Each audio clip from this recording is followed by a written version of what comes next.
गांव के बिल्कुल किनारे, जहां पगडंडी खत्म होती थी और खेत शुरू होते थे, वहां एक पुराना सा घर था। मिट्टी की दीवारें, ऊपर से टीन की छत और सामने एक बड़ा सा नीम का पेड़।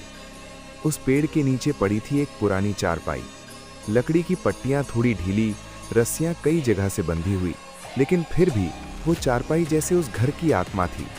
उस घर में रहते थे राम प्रसाद जी। उम्र करीब 75 साल, लेकिन असल में वो उम्र से कहीं ज्यादा बूढ़े लगते थे, क्योंकि समय ने सिर्फ उनके शरीर को नहीं, उनके दिल को भी थका दिया था। सुबह की शुरुआत एक खालीपन। हर सुबह राम प्रसाद जी बहुत जल्दी उठ जाते।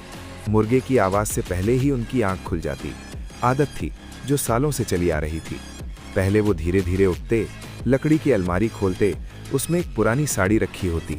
वो उसे हाथ लगाते जैसे किसी अपने को छू रहे हों, और धीरे से कहते, गंगा, आज भी जल्दी उठ गई मैं।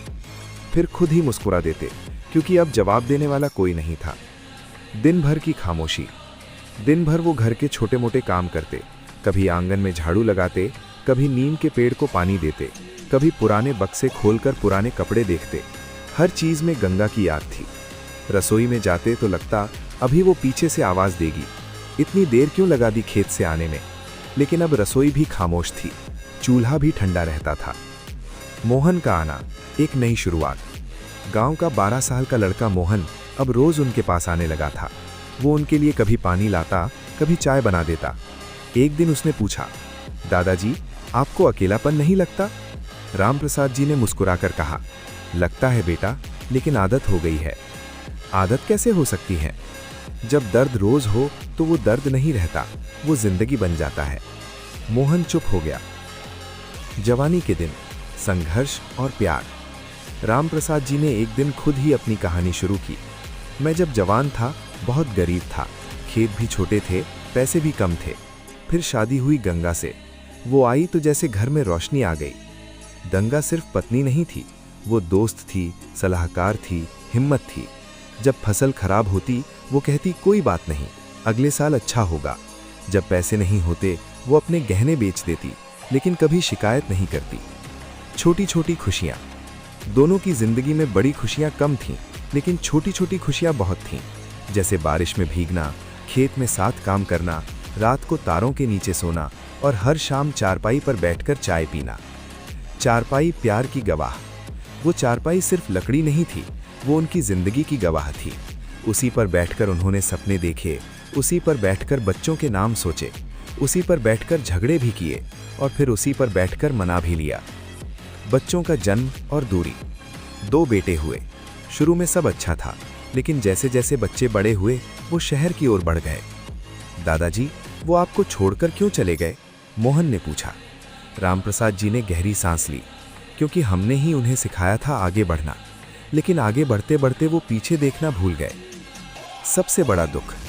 फिर वो दिन आया जब गंगा बीमार पड़ी। मैंने सब कुछ कर लिया, डॉक्टर, दवा, पूजा, लेकिन मैं उसे नहीं बचा पाया। उस दिन के बाद रामप्रसाद जी अंदर से टूट गए। एक वादा जो जिंदगी बन गया। मरने से पहले गंगा ने कहा, रामप्रसाद, रोज चारपाई पर बैठना, मैं तुम्हें देखने आऊंगी। बस वही वादा उनकी जिंदगी बन गया। मौसम बदलते रहे, इंतजार नहीं। गर्मी आई, सर्दी आई, बारिश आई, लेकिन रामप्रसाद जी रोज उसी चारपाई पर बैठे। लोग हंसते थे, कहते थे पागल हो गए हैं, लेकिन वो जानते थे ये पागलपन नहीं, प्यार है। बेटों की वापसी, लेकिन देर से। एक दिन उनके दोनों बेटे शहर से आए। उन्होंने कहा, पिताजी, हमारे साथ चलो शहर। रामप्रसाद जी ने मना कर दिया, मैं यहाँ ठीक हूँ। यहाँ कौन है आपका? बेटों ने पूछा। उन्होंने चारपाई की तरफ देखा और कहा, सब कुछ। बेटे समझ नहीं पाए और वापस चले गए। आखिरी तूफान, सब कुछ बदलने वाला। एक रात बहुत तेज तूफान आया। आसमान में बिजली चमक रही थी, हवा इतनी तेज थी कि पेड़ झुक गए थे, लेकिन रामप्रसाद जी फिर भी चारपाई पर बैठे थे। मोहन डर गया, दादाजी, आज मत बैठो। लेकिन वो बोले, आज वो जरूर आएगी। अचानक सब शांत हो गया, जैसे समय रुक गया हो। चारपाई हल्की सी हिली। रामप्रसाद जी ने आंखें बंद की। गंगा, तू आ गई। उनकी आंखों से आंसू बह रहे थे, लेकिन चेहरे पर मुस्कान थी। मोहन ने कुछ नहीं देखा, लेकिन उसने पहली बार प्यार को महसूस किया। सुबह, आखिरी अंत। सूरज निकला, पक्षी चहकने लगे, लेकिन आज रामप्रसाद जी नहीं उठे।